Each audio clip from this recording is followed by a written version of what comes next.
Good afternoon, Tracker fans. So this is the second video of 3 about the games we've recently bought and playing in the Tracker.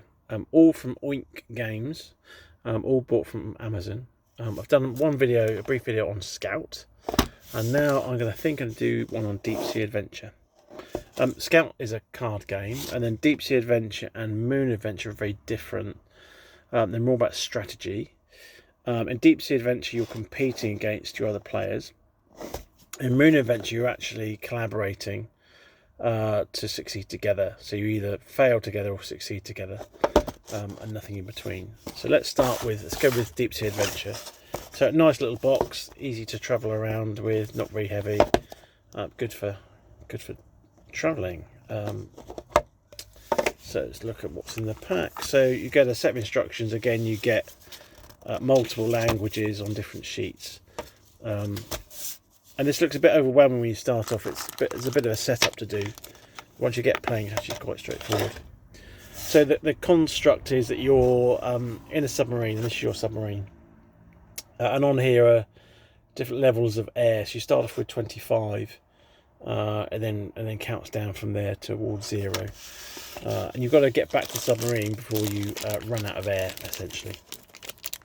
So you take it in turns to throw the dice and then move your piece. But you notice there's no board here to play on, so it's not quite a board game.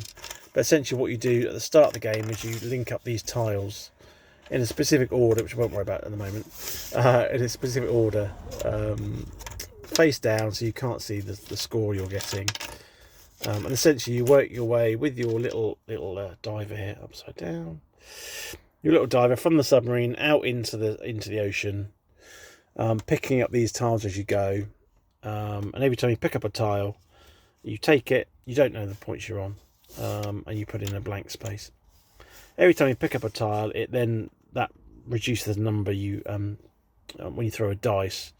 The more tiles you've got, the less number you can move, and every time you move, you have to reduce the oxygen in your submarine using this.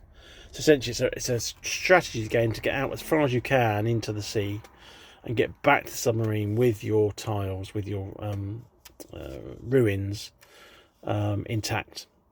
If you don't get back, you play 3 rounds. If you don't get back, these go back in the ocean in different piles, and you get to go again. So over 3 rounds, you play, and then essentially everyone that's got back to the submarine gets to keep their tiles.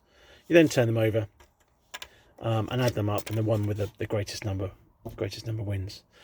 A real strategy game. When you start playing it, it's really simple, but the more you play it, there are different strategies to play to get back to the submarine with all your tiles intact, all your ruins intact, so with oxygen left.